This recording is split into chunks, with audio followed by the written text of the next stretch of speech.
నమస్తే ఫ్రెండ్స్, జోహర్ Nagar report card part 4కు మీ అందరికీ కూడా స్వాగతం. గత వీడియోలో ప్రతి సంవత్సరం కూడా మనకు ఎవరైతే ఎలక్ట్ అయిన ప్రజాప్రతినిధులు, మన నాయకులు ఎవరైతే ఉన్నారో వాళ్ళు మనకు ఎలాంటి వాగ్దానం చేశారో మీరు గమనించి చూసి ఉన్నారు. ఇదే కాకుండా ఈ వీడియోలో కూడా 2022 సంవత్సరంలో మన ప్రజాప్రతినిధులు, మన నాయకులు మనకు ఎలాంటి వాగ్దానాలు చేసిరు, మనకు ఎలాంటి అవసరాలు వీళ్ళు తీర్చారో గమనించడానికి ఈ వీడియోని చేస్తున్నాను. ఇందులో మనము గమనించాల్సిన విషయం ఏంటిదంటే, వీళ్ళు కేటాయిస్తున్న ఈ కోట్ల నిధులన్నీ కూడా ఎక్కడికి వెళ్తున్నది. మనం ఇప్పుడు 2024 సంవత్సరంలో ఉన్నాము. ఇప్పటికన్నా వాళ్ళు ఏదైతే ప్రామిసెస్ మనకు చేశారో వాటిని నెరవేర్చిండ్రా లేదా అనేది క్షుణ్ణంగా మీరు పరిశీలించండి. మీరు ఈ విషయాలను గమనించాలనేసి నేను ఈ వీడియోలను చేసి మీ ముందు పెడతా ఉన్నాను.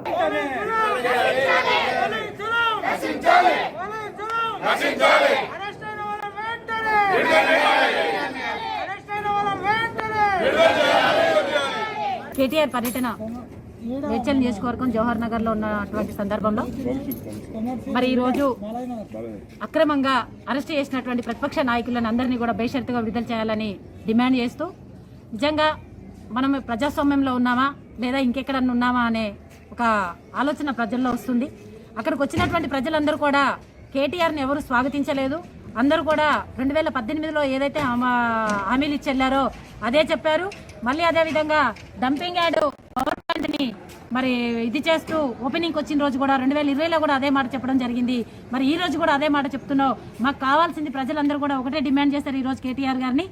మరి మాకు ఇక్కడ ఉన్నటువంటి మౌలిక సదుపాయాలు 5859 జీవో కింద 8 కోట్ల రూపాయలు వసూలు చేసినటువంటి డబ్బులు ఎక్కడ పోయినాయి అని అడగడం జరిగింది. మరి అదేవిధంగా కాంగ్రెస్ పార్టీ ప్రతిపక్ష నాయకులను ఎవరినైతే అరెస్ట్ చేశారో వీళ్ళందరినీ కూడా బేషరతుగా విడుదల చేయాలని, మరి అదేవిధంగా ఇక్కడ కాంగ్రెస్ పార్టీ ఖాళీ అయిందని చెప్పేటువంటి నాయకులందరికీ కూడా ఈరోజు మేము ఇక్కడ ఉన్నటువంటి టీఆర్ఎస్ ప్రజాప్రతినిధులందరినీ కూడా ఒకటే డిమాండ్ చేస్తున్నాం. తప్పకుండా కేటీఆర్ని తీసుకొచ్చి మేము ఒక సంక్రాంతి పండుగ వాతావరణాన్ని తీసుకొచ్చామని చెప్పడం జరుగుతుంది. సంక్రాంతి పండుగ వాతావరణాన్ని తీసుకురావడం కాదు, ఇక్కడ ప్రజలకి మౌలిక సదుపాయాలు కల్పించండి. మిమ్మల్ని అధికార పార్టీలో ఉన్నటువంటి నాయకులను గెలిపిస్తే మరి మాకు అభివృద్ధి జరుగుతుంది, మా బస్తీలు బాగుపడతాయి, మా రోడ్లు వస్తాయి, మాకు నీళ్లు వస్తాయి, అన్నీ వస్తాయి అనే ఒక ఆలోచనతోని మరి ఈరోజు మిమ్మల్ని గెలిపించడం జరిగింది. తప్పకుండా ఈ రోజు ఉన్నటువంటి ప్రజాప్రతినిధులందరూ కూడా సిగ్గుతో తలదించుకోవాల్సినటువంటి అవసరం ఉందని సందర్భంగా తెలియజేస్తున్నాం. మేడ్చల్ జిల్లా జవహర్ నగర్ లో మంత్రి కేటీఆర్ పర్యటిస్తున్నారు. ఇప్పుడు లైవ్ చూద్దాం. అందరికి నమస్కారం. ఈ రోజు మన జవహర్ నగర్ లో మన మిషన్ భగీరథ కింద ఫేజ్ 2 కింద 240 కోట్లతోటి వాటర్ వర్క్స్ డిపార్ట్మెంట్, అదే మాదిరిగా ఒక 50 కోట్లతోటి రోడ్లు గాని, డ్రైనేజ్ గాని, వెజ్ నాన్ వెజ్ మార్కెట్ గాని, గ్రేవ్ యార్డ్ గాని, ఇంకా కొన్ని స్ట్రీట్ లైట్లు గాని, కొన్ని పార్కులు గాని, ఇవన్నీ కూడా ఈ రోజు వాటన్నిటి కూడా భూమి పూజ చేసుకుంటున్నాము. దానికి పెద్ద ఎత్తున దీనికి ముఖ్య అతిథిగా వచ్చిన పెద్దలు, గౌరవనీయులు, యంగ్ డైనమిక్ లీడర్, మన మున్సిపల్ శాఖ మంత్రి వర్గీయులు మా అన్న కేటీ రామారావు గారు. ఇవాళ ఒక చరిత్ర, మన సార్ వచ్చిండు, మన కేటీఆర్ సార్ వచ్చిండు, మన ఊరికి వచ్చిండు, మన బాధలన్నీ తీరుస్తాడు, మన ఆశలన్నీ తీరుస్తాడు, మన కోరికలన్నీ తీరుస్తాడు. ఆల్రెడీ తీరుస్తున్నాడు. ఆల్రెడీ పనులన్నీ కూడా స్టార్ట్ అయిపోయినాయి. అయినా ప్రతి ఒక్కరు కూడా దేశంలో 28 రాష్ట్రాలకెళ్ళి ప్రజలు ఎక్కడైనా ఉన్నారంటే అది జవహర్ నగర్ లోనే ఉన్నారు. ప్రతి ఒక్కరు కూడా 60 గజాలు 70 గజాలు వాళ్ళంతా కూడా గుడిసెలు వేసుకొని, కరెంటు లేక, స్తంభాలు లేక, రోడ్ లేక, మామూలు పరిస్థితి కాదు, నీళ్లు లేక, పొల్యూషన్లా, పిల్లలను సరిగా చదివించుకోలేక ఇవన్నీ ఇబ్బందులతో నుండే జవహర్ నగర్ ఒకనాడు. జవహర్ నగర్ అంటే నా గుండెకాయే, జవహర్ నగర్ అంటే నా ప్రాణం, జవహర్ నగర్ అంటే నా శ్వాస. జవహర్ నగర్ కు నేను ఒక వాచ్మెన్ లెక్క ఉండి మొత్తం దీన్ని అభివృద్ధి చేసి ఒక మోడల్ కార్పొరేషన్ చేసేదాకా నేను ఊకోను. నేను మీ అందరి ముంగట శపథం చేస్తున్నా, కంకణం కూడా కట్టుకున్నా. జవహర్ నగర్ ఒక మోడల్ సిటీ తప్పకుండా చేస్తా. జై తెలంగాణ. రాన్ని పిడికిలు లేవాలి. జై తెలంగాణ. గౌరవనీయులు, పెద్దలు, మీ అందరి అభిమాన నాయకుడు, రాష్ట్ర కార్మిక శాఖ మంత్రివర్యులు, మా అందరికంటే కూడా యువకుడు, మా అందరికంటే కూడా ఉత్సాహవంతుడు, ఎప్పుడు మీ నియోజకవర్గ అభివృద్ధి కోసం అనుక్షణం ఆలోచించే గౌరవనీయులు పెద్దలు చామకూర మల్లారెడ్డి గారు ఒక 4-5 రోజుల కిందట మీరు జవహర్ నగర్ రావాలి, తర్వాత మా కాన్స్టిట్యున్సీలో ఇంకా 2-3 మున్సిపాలిటీలకు కూడా మీరు రావాలని చెప్పి కోరినప్పుడు నేను అడిగిన మరి మళ్ళీ నాడికి తీసుకుపోయి నన్ను ఇరికియద్దు, ఆడ తీసుకుపోయినాక మళ్ళీ నన్ను కొత్త కోరికలు కోరొద్దు అన్న. ఏం అడగా, ఒక్క పైసా అడగా అన్నాడు. ఇక్కడికి వచ్చేమో అందరి ముంగట అన్ని అడిగిండు, అన్ని అడిగి ఇప్పుడు మిగిలింది ఏం లేదు. ఇంకేమైనా మిగిలిందా సార్ నువ్వు అడగకుండా? మొత్తం అడిగిండి, అడగేందుకు ఏం లేదు, అన్ని అడిగేసిండు. కానీ మల్లారెడ్డి గారు అడిగిన ప్రతి కోరిక, ఆయన కోరిన ప్రతి మాట ప్రజల తరపున, అందులో ముఖ్యంగా పేద ప్రజల తరపున అనే మాట తప్పకుండా మీ అందరికీ కూడా నేను విజ్ఞప్తి చేస్తా ఉన్నా. ఆయన ఈరోజు అడిగిన ప్రతి మాట నిజంగా చాలా చక్కటి సూచనలు, చక్కటి ఆలోచనలు కూడా వారు చేసినారు.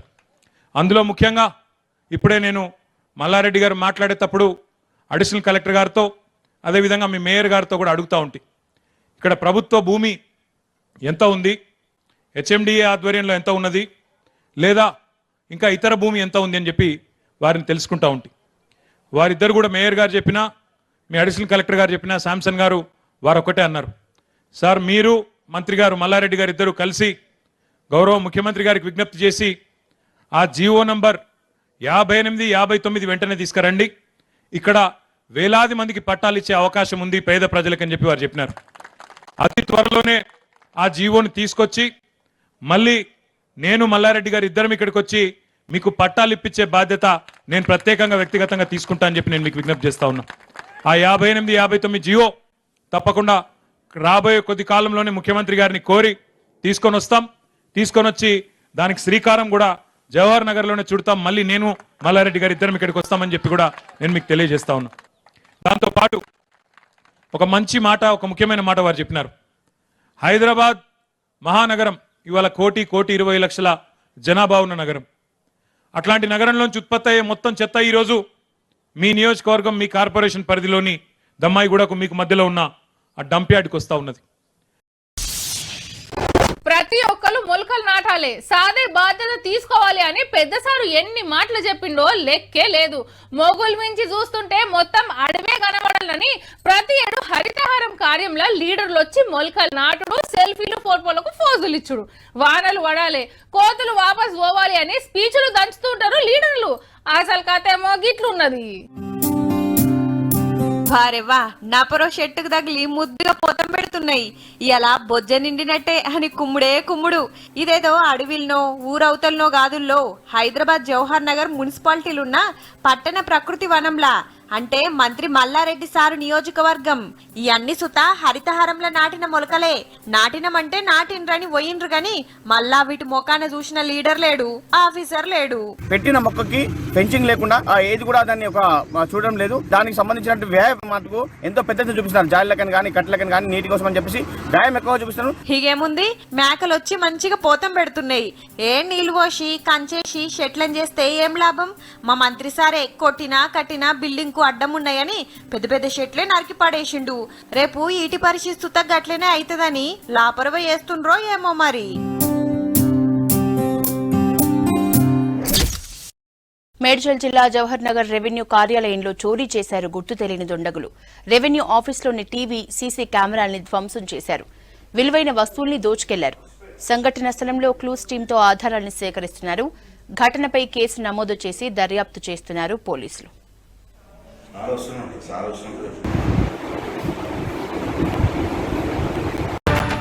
నేను ప్రస్తుతం జవహర్ నగర్లో ఉన్న. జవహర్ నగర్ 3 సంవత్సరాల క్రితం ఇది మున్సిపాలిటీగా ఉండే, దాని తర్వాత మున్సిపల్ కార్పొరేషన్గా రూపాంతరం చెందింది. మల్లారెడ్డి ఇక్కడ జిల్లా మంత్రి. జవహర్ నగర్పై ఎప్పుడు సందు దొరికితే అప్పుడు జవహర్ నగర్ నా గుండెకాయ, జవహర్ నగర్ నా ప్రాణం, జవహర్ నగర్ను అభివృద్ధి చేసేంత వరకు నేను నిద్రపోను. ఇవి సందు దొరికినప్పుడల్లా మేడ్చల్ జిల్లా మంత్రి చెప్తున్నటువంటి మాటలు. ఇక గ్రౌండ్ లెవెల్కి వచ్చినాం మనం. జవహర్ నగర్లో పరిస్థితి ఎట్లా ఉంది, ఎంత డెవలప్మెంట్ జరిగింది, రోడ్లు ఎట్లా ఉన్నాయి, ఇక్కడ ప్రజలు ఎట్లా నివసిస్తున్నారు అని చూస్తే ఇది జవహర్ నగర్ మెయిన్ రోడ్డు. యాప్రాల్ నుంచి జవహర్ నగర్ దమ్మాయిగూడ వెళ్ళేటువంటి ప్రధాన రోడ్డు చూడొచ్చు. మొత్తం కంకర దుమ్ముతో మనకి రోడ్డు మొత్తం కనిపిస్తుంది. దుమ్ము ఎట్లా లేస్తుందంటే అవి చూడొచ్చు. మనం ఏ షాప్ ఉన్నా సరే అట్లా కర్టన్స్ పెట్టుకోవాల్సిందే. కర్టన్స్ పెట్టుకోకపోతే ఆ షాప్లోకి మొత్తం మట్టి దుమ్ము వెళ్ళి ఆ షాప్లో కూడా ఉండలేని పరిస్థితి ఇక్కడ ఉందని చెప్పుకోవచ్చు. ఇది ఇంత ముందుకు గ్రామ పంచాయతీ ఉంటే కార్పొరేషన్ ఏర్పడింది. కార్పొరేషన్ అంటే మేము అందరం కూడా ఏమనుకున్నాం అంటే కార్పొరేషన్ స్థాయిలో అంత డెవలప్మెంట్ జరుగుతుంది, కానీ డెవలప్మెంట్ వెనక్కి పోతుంది ఊరు అనేది. అప్పుడు చిన్నగా ఒక రోడ్డు ఉండేది, ఆ ఉన్న రోడ్డును తవ్వేసి సంవత్సరం క్రితమే ఇనాగ్రేషన్ చేశారు. సంవత్సరం పాటు ఈ రోడ్డు నడుస్తూనే ఉంది. ఇలాంటి దుర్ఘటనలు ఎన్నో జరుగుతుంటాయి. ఎందుకంటే ఇక్కడున్న ప్రజలందరూ కూడా మామూలు బీద ప్రజలు, వాళ్ళు సైకిల్ మోటార్ మీద వెళ్ళి పనిచేసిన వాళ్ళు ఈ రోడ్డు వేస్తామని చెప్పేసి సంవత్సరం నుంచి ఎలాంటి ఇంత పెద్ద ప్రాజెక్ట్ కూడా సంవత్సరాలు గడవదు. అలాంటిది దాదాపు ఒక 3 కిలోమీటర్ల రోడ్డు వేయడానికి ఇంత కష్టపడుతున్నారు, ఇంత చేస్తున్నారు. దీన్ని ఒక 2 మంత్రులు ఇనాగ్రేషన్ చేసి 2 సార్లు ఇనాగ్రేషన్ చేసి, ఒకసారి ఏమో రోడ్ల భవన శాఖ మంత్రితో ఇనాగ్రేషన్ చేయించారు, తర్వాత మల్లారెడ్డి వచ్చి మళ్ళీ ఇనాగ్రేషన్ చేశారు. ఇలా ఇనాగ్రేషన్ చేస్తున్నారు తప్పితే ఎక్కడ లేని విధంగా ముందుగానే డివైడ్ చేశారు. డివైడ్ చేసి ప్రజలకు చాలా ఇబ్బందులు పాలు చేస్తున్నారు. అంటే వీళ్ళు కార్పొరేషన్ అనేది ట్యాక్స్ల రూపంలో కార్పొరేషన్ రేంజ్లో తీసుకుంటున్నారు ట్యాక్సులు, కానీ జరిగే అభివృద్ధి మటుకు తక్కువ సార్లు. మినిమం ఒక పల్లెటూరులో జరిగే అభివృద్ధి కూడా జరగట్లేదు. ఇది మహానగరానికి అత్యంత దగ్గర, అభివృద్ధికి అత్యంత దూరంగా ఉన్నది. ఇది పరిస్థితి మేడ్చల్ జిల్లాలో నడుస్తున్నట్టు. అదిగా అందులో ముఖ్యంగా జవహర్ నగర్ మున్సిపల్ కార్పొరేషన్గా మారినాక ఇక్కడ దాదాపుగా 2.5-3 లక్షల జనాభా ఉంటుందండి. ఇక్కడ మౌలిక రంగాలైనటువంటి విద్య, వైద్యం, రవాణా, తాగునీటి సమస్య, కరెంటు సమస్య అన్నీ కూడా ఇంతకుముందు గ్రామ పంచాయతీగా ఉన్నప్పుడు ఎట్లుండేనో అంతకన్నా దారుణంగా తయారైంది. దానికి కారణం ఏంటంటే పాలకుల నిర్లక్ష్యం. ఇక్కడ మౌలిక రంగాలు, హాస్పిటల్, ఆరోగ్యం అంటే మనకు ఇంతకుముందు రాష్ట్ర వ్యాప్తంగా సంచలనం సృష్టించినటువంటి ఒక బాలింత రోడ్డు మీద ప్రసవం జరిగింది. దాని తర్వాత కూడా ఇంతవరకు ఎట్లాంటి అభివృద్ధి లేదు, దాని మీద పురోగతి లేదు. ఇంత ముందుకు గ్రామ పంచాయతీలో ఉన్నప్పుడు ఎలా ఉందో దానికంటే అధ్వానంగా తయారైంది. బాగా చిన్న ఉన్నప్పుడు ఇంత మంచిగా నీట్గా వెళ్ళిపోయేవాళ్ళము. అంటే పరిస్థితి ఇప్పుడు మరి అధ్వానంగా తయారైపోయి రోడ్లు కానీ ఇక్కడ దుమ్ము కానీ ఇక్కడ పరిస్థితులు కానీ చాలా ఘోరంగా అధ్వానంగా తయారైంది. మీరు చూసినట్టయితే షాప్లో దగ్గర తోవి పెట్టేసారు. ఎందుకు తోవినారో మాకు అర్థం కాలేదు. మేము గెలిపించుకున్న నాయకులు తప్ప మాకు అర్థం కావట్లేదు. ఎంతమందికి నాయకులు చెప్పుకున్నా ఈ యొక్క గోడు కానీ బాధ వాళ్ళకి అర్థం కావట్లేదు. వస్తున్నారు, చూస్తున్నారు, వింటున్నారు, వెళ్ళిపోతున్నారు తప్ప మమ్మల్ని పట్టించుకునే నాదుడే లేడు. టీఆర్ఎస్ పార్టీకి ఓటేసి గెలిపించుకోవడం మేము చేసిన పెద్ద తప్పని భావిస్తున్నామండి. ఎందుకంటే బాలాజీ నగర్ ఇంతకుముందు రోడ్లు వేయకముందే నీట్గా ఉండేది. రోడ్లు వేస్తామని చెప్పి ఇలా ఎక్స్టెండ్ చేస్తామని చెప్పి ఇప్పుడు 1.5 year అవుతుంది. మా వ్యాపారం మొత్తం ఇలా తవ్వి పెట్టి మొత్తం బయటికి మేము డిస్ప్లే పెట్టుకోకుండా ఉండడం వల్ల సేల్స్ రావట్లేదు, మాకు వ్యాపారం అభివృద్ధి అవ్వటం లేదు. సో ఇంకా ఇలానే ప్రొలాంగ్ చేసుకుంటూ పోతే ఒకరు వేయడం, ఒకరు కూల్చడం, ఒకరు రోడ్లు వేస్తామనడం, ఒకరేమో వేయకుండా ఆపుచడం. వీళ్ళకి అసలు మాట మీద నమ్మకం లేదు, ఏం లేదు. చాలా అద్మానంగా ఉన్నాయండి ఈ జవహర్ నగర్లో. ఈ రోడ్ల డెవలపింగ్ లేదు, తూతు మంత్రంగానే పనులు జరుగుతున్నాయి. ఈ పరిపాలిస్తున్న పాలకులు టీఆర్ఎస్ గవర్నమెంట్ చాలా స్ట్రాంగ్ ఉందని అందరూ తెలుసు తెలంగాణ స్టేట్లో. కానీ జవహర్ నగర్ ఎందుకు కాన్సన్ట్రేషన్ చేయలేకపోతున్నారండి? ఇక్కడ ఉన్న మంత్రి ఏం చేస్తున్నాడండి? ఇక్కడ లోకల్ నాయకులు ఏం చేస్తున్నారు? ఇక్కడ అంటే ప్రజల కోసం పనిచేసే చిత్తశుద్ధి లేకనా? ఎందుకు ఈ ప్రాబ్లమ్స్? యార్డును ఎత్తివేయాలంటూ మేడ్చల్ జిల్లా జవహర్ నగర్ వాసులు ధర్నాకు దిగారు. రామ్కీ సంస్థ డంపింగ్ యార్డ్ నుంచి మురికి నీళ్లు వదులుతుందంటూ ఫైర్ అయ్యారు. స్థానికుల ధర్నాకు అఖిలపక్ష నేతలు మద్దతు ఇచ్చారు. ఇటీవల కురిసిన వర్షాలకు డంపింగ్ యార్డ్ నుంచి మురుగునీరు ఇళ్లలోకి వస్తుందని ఆందోళన వ్యక్తం చేస్తున్నారు స్థానికులు. జీహెచ్ఎంసీ కమిషనర్ రావాలంటూ నినాదాలు చేశారు స్థానికులు. వెంటనే డంపింగ్ యార్డ్ ను అక్కడి నుంచి తొలగించాలని డిమాండ్ చేశారు. పరిస్థితి ఉధృతంగా మారడంతో పోలీసులు భారీగా మోహరించారు. ఆందోళనకు దిగిన వారిని అరెస్టు చేసి స్టేషన్ కు తరలించారు. అయితే డంపింగ్ యార్డ్ ఇష్యూపై స్పందించారు మంత్రి మల్లారెడ్డి. వారం క్రితమే మున్సిపల్ చైర్మన్లతో కలిసి రామ్కీ సంస్థతో మాట్లాడామన్నారు. చెత్త ఫిల్టర్ చేయడానికి నెలకు 10 కోట్లు ఇస్తున్నామన్నారు. అయినా రామ్కీ సంస్థ ఇళ్ల మధ్యకి మురుగునీరు వదలడం సరికాదన్నారు మంత్రి మల్లారెడ్డి.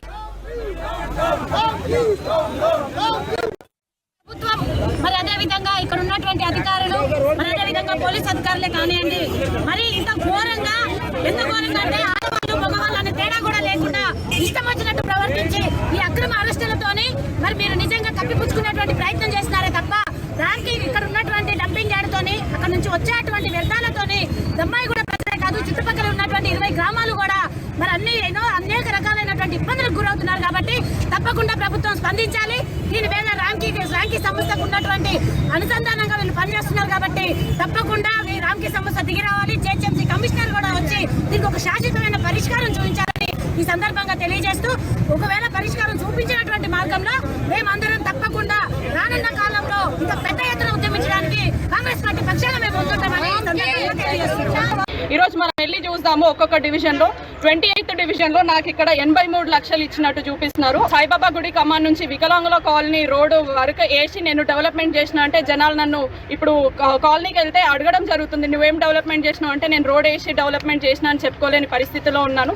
ఇక్కడ పోల్స్ వస్తే సమానంగా ఇస్తారు. అంటే ఇప్పుడు మనిషికి 12 పోల్ ఇస్తారు. నాకున్న కాలనీలు 15 కాలనీలు ఉన్నాయి 28 డివిజన్లో. 13 పోల్స్ ఇస్తే నేను ఒక్క కాలనీకి వేసి అభివృద్ధి జరిగింది అని చెప్పుకోలేను. లైట్స్ వస్తే ఈక్వల్ అని చెప్తారు, పోల్స్ వస్తే ఈక్వల్ అని చెప్తారు. ఫండ్స్ మాత్రం వాళ్ళకి నచ్చినట్టు పెట్టుకోవడం జరుగుతుంది.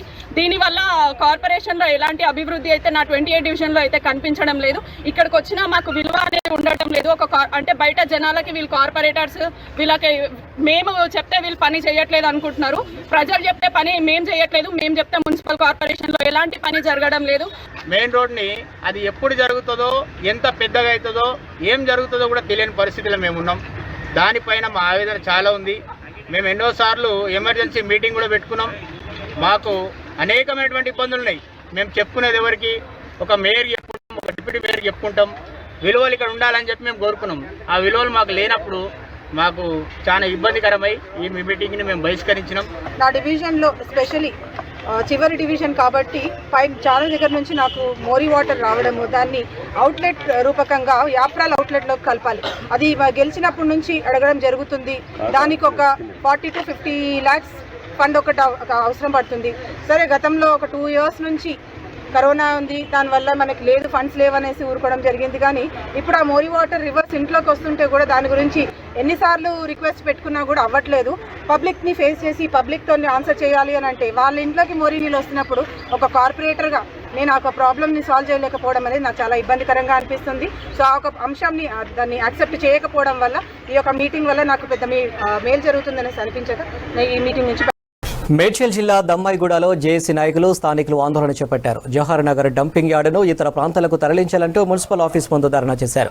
జవహర్ నగర్ డంపింగ్ యార్డుతో ఇబ్బందులు పడుతున్నామని ఆవేదన వ్యక్తం చేశారు. డంపింగ్ యార్డును శాశ్వతంగా మూసివేయాలని డిమాండ్ చేశారు. డంపింగ్ యార్డు నుంచి వస్తున్న వాసనతో ఇబ్బందులు పడుతున్నామని ఆవేదన వ్యక్తం చేశారు. సమస్యను ప్రభుత్వం దృష్టికి తీసుకొచ్చేందుకు 2K రన్ నిర్వహించారు. యాంటీ డంపింగ్ యార్డ్ చేపట్టినటువంటి 2K రన్ ఏదైతే ఉందో దీనికి అడుగడుగున అడ్డంకులు ఎదురైనాయి. ముఖ్యంగా పోలీస్ డిపార్ట్మెంట్ నుంచి మేము పోలీస్ రూల్స్ ప్రకారము ఒక వారం రోజుల క్రితమే ఈ సేవలో అప్లై చేసినప్పటికీ దాని తర్వాత మళ్ళీ కమిషనరేట్కి వెళ్ళి రాచకొండ కమిషనరేట్కి వెళ్ళి అప్రోచ్ కూడా అయినాం మాకు పర్మిషన్ కావాలని. అప్పుడు కూడా ఏం చెప్పలేదు, దాదాపు ఓకే అన్నట్టుగానే తల ఊపారు. వచ్చేసినాము, మేము చేసుకునే అరేంజ్మెంట్స్ మేము చేసుకున్నాము. దాని తర్వాత నిన్న సాయంకాలం ఫోన్ చేసి స్థానిక పోలీస్ స్టేషన్ నుంచి ఫోన్ చేసి మీకు పర్మిషన్ లేదు, రిజెక్ట్ అయిందని చెప్పి మాట్లాడారు. కారణం ఏంటంటే మల్లారెడ్డి గారు వస్తున్నారట. మల్లారెడ్డి గారి ప్రోగ్రామ్ ఎక్కడో ఉంది, ఆయన ప్రోగ్రామ్కి మాకు సంబంధం లేదు. రోడ్ల మీద జస్ట్ స్లోగన్స్ లేకుండా 2K అనేది ఆల్రెడీ మేము వాళ్ళకి ఎక్స్ప్లెయిన్ చేసినాం. రాచకొండ పోలీస్ కమిషనరేట్కి వెళ్ళేసి పర్మిషన్ కొరకు మళ్ళీ అప్లికేషన్ అక్కడ కూడా పెట్టినాము. అక్కడ దాదాపు క్రియేటివ్ సిగ్నల్ ఇచ్చారు. నిన్న సాయంత్రం మళ్ళీ లేదు అన్నారు. అయినా సరే మేము ఆగదలుచుకోలేదు. ఎందుకంటే ఎప్పటికీ ఇట్లే ఉంటుంది, పోలీసు వాళ్ళు మాకు పర్మిషన్ ఎప్పటికీ ఇవ్వరు, అది పక్క. అందుకని చెప్పేసి మాదేదో మేము సైలెంట్గా చేసుకుంటూ పోతున్నాం. ఇప్పుడు ఇంత చేసినా కూడా ఈ ప్రభుత్వం చెల్లించడం లేదు. ముఖ్యంగా మేము ఒకటి చెప్పదలుచుకున్నాం ఈ కేసీఆర్ ప్రభుత్వానికి. కేసీఆర్ అనేటువంటి వ్యక్తి ఉద్యమ నేపథ్యంలో ఒక ఉద్యమ నాయకునిగా చెలామణి అవుతూ గద్దె మీద కూర్చున్నటువంటి వ్యక్తి ఎందుకు ఈ ప్రజా ఉద్యమాలను ఆపుతున్నాడు? టీఆర్ఎస్ నాయకులు కోట్లు దోచుకుంటూ ప్రజా సమస్యలను పట్టించుకోవడం లేదన్నారు PCC chief Revanth Reddy. TRS పాలనకు చరమగీతం పాడాల్సిన సమయం వచ్చిందని చెప్పారు. మేడ్చల్ జిల్లా జవహర్ నగర్ లో కాంగ్రెస్ కార్యాలయాన్ని ప్రారంభించారు రేవంత్. జవహర్ నగర్ లో మిగిలిన రాజీవ్ స్వగృహ భవన సముదాయాన్ని పట్టించుకోవడం లేదని విమర్శించారు. జవహర్ నగర్ లో ప్రభుత్వ భూమిని మంత్రి మల్లారెడ్డి కబ్జా చేసి ఆసుపత్రి నిర్మించి వ్యాపారం చేస్తున్నాడని ఆరోపించారు.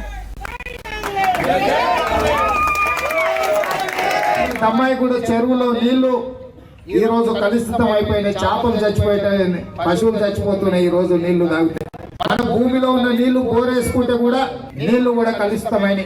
ఇవాళ జవహర్ నగర్ డంపింగ్ యార్డు దేశంలోనే అతిపెద్ద డంపింగ్ యార్డు. ఎన్జీటీలో కేసు వేయించి దీని మీద చర్యలు తీసుకోవాలని అన్నాడు.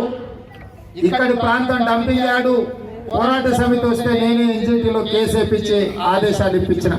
ఇవాళ ఇక్కడి పేదలు ఇల్లు లేక కిరాయి కట్టుకొని ప్రభుత్వం డబుల్ బెడ్రూమ్ ఇల్లు ఇస్తే నెలకు 5,000 10,000 కిరాయి మిగిలితే పిల్లలకు చదువులు చెప్పించుకోవచ్చు. ఇంట్లో ఇంత మన బతుకులు బాగుపడతాయని మా ఆడబిడ్డలందరూ కూడా డబుల్ బెడ్రూమ్ ఇల్లు వస్తుందేమని ఆశతో వేసారు. కానీ ఇవాళ ఇప్పటికీ 7-8 ఏళ్ల నుంచి అట్టనే ఖాళీగా పెట్టిండ్రు. రాజీవ్ స్వగృహ ఇవి ఎందుకు పేదలకు ఇస్తలేరు? జవహర్ నగర్ లో ఇవాళ పేదలు లేరా అని నేను అడుగుతున్నా. ఇక మిగిలింది మీకు ఏడాది టీఆర్ఎస్ వాళ్ళకు. ఈ ఏడాదిలోన్నా ఈ మేడ్చల్లో నువ్వు చెప్పిన మంచి పనులు, లేకపోతే జవహర్ నగర్ లో పేదోళ్లకు పట్టాలు ఇచ్చి ఈ డంపింగ్ యార్డు బాధ నుంచి తొలగించి ఇక్కడి నీళ్లను, ఇక్కడి గాలిని కలుషితం కాకుండా చేసి ఈ ప్రాంత పేదలకు సహాయాన్ని అందించు. నువ్వు సొంతంగా దవాఖాన కట్టుకున్న ప్రభుత్వ భూమిలో అందులో వ్యాపారం చేస్తున్నావు, కానీ అందులో మాత్రం పేదవాళ్లకు వైద్యం చేస్తలేవు. 10 ఏళ్ళ అవకాశం వచ్చింది మల్లారెడ్డి, మనకి ఎలాంటి సహాయం చేయలే, మన ప్రాంత అభివృద్ధి కోసం పనిచేయలే. అందుకే ఇవాళ ఈ శాసనసభ నియోజకవర్గంలో కాంగ్రెస్ పార్టీని గెలిపించండి. ఆనాడు కాంగ్రెస్ పార్టీ అధికారంలో ఉన్నప్పుడు ప్రతి పేదవాడికి ఇందిరమ్మ ఇల్లు ఇచ్చింది, ఇందిరమ్మ ఇళ్ల పట్టాలు ఇచ్చినాం, ఆరోగ్యశ్రీ పథకం ఇచ్చినాం. అన్ని రకాలుగా ఆనాడు కాంగ్రెస్ పార్టీ అధికారంలో ఉన్నప్పుడు పేదలను ఆదుకున్నది. ఇవాళ కాంగ్రెస్ పార్టీ అధికారంలో లేకపోవడం వల్ల పేదవాళ్ళు సమస్యలు వస్తే ఎవరికి చెప్పుకోవాలో దిక్కులేని పరిస్థితి ఈ రోజు ఈ రాష్ట్రంలో ఏర్పడ్డది. చూశారు కదా ఫ్రెండ్స్, ఇప్పటి వరకు మన నాయకులు మనకు ఎలాంటి వాగ్దానాలు చేశారు, వాటిని నెరవేర్చడానికి వాళ్ళు పడుతున్న తాపత్రయం ఏంటిది అనేది గమనించారు కదా. నిజంగా మనకు ఈ వాగ్దానాలన్నీ కూడా వీళ్ళు నెరవేర్చిండ్రా, ఈ 2024 సంవత్సరంలో మనం ఉన్నాము, ఈ వాగ్దానాలు నెరవేర్చిండ్రా అనేది మనము క్షుణ్ణంగా పరిశీలించుకోవాలి. వీలైనంత ఈ వీడియోను మీ తోటి వాళ్ళకు కూడా షేర్ చేయండి, ఎందుకంటే నిజాలు తెలుసుకోవాల్సిన అవసరం వాళ్ళకి చాలా ఉంది. మనము నిజాలు తెలియక చాలా నష్టపోతా ఉన్నాం. ఈ నష్టాన్ని భర్తీ చేయాలంటే ప్రతి ఒక్కరు కూడా నిజాన్ని తెలుసుకోవాలి. ఈ ఆతృతతోనే నేను ఈ వీడియోను మీ ముందు పెడతా ఉన్నాను. సో ఫ్రెండ్స్, ఖచ్చితంగా మన జవహర్ నగర్లో ఉన్న ప్రజలకు ప్రతి ఒక్క విషయాన్ని క్షుణ్ణంగా అర్థమయ్యే విధంగా ఈ వీడియోను సర్క్యులేట్ చేయండి. Thank you. మళ్ళీ వచ్చే వీడియోలో మీకు ఇంకో భాగాన్ని కూడా పెడతాను. 2023 సంవత్సరంలో ఎలాంటి విషయాలు జరిగాయి, అందులో వాళ్ళు చేసిన పనులేంటి అనేటివి కూడా మీ ముందు పెడతాను. అప్పటి వరకు మీ అందరికీ కూడా సెలవు.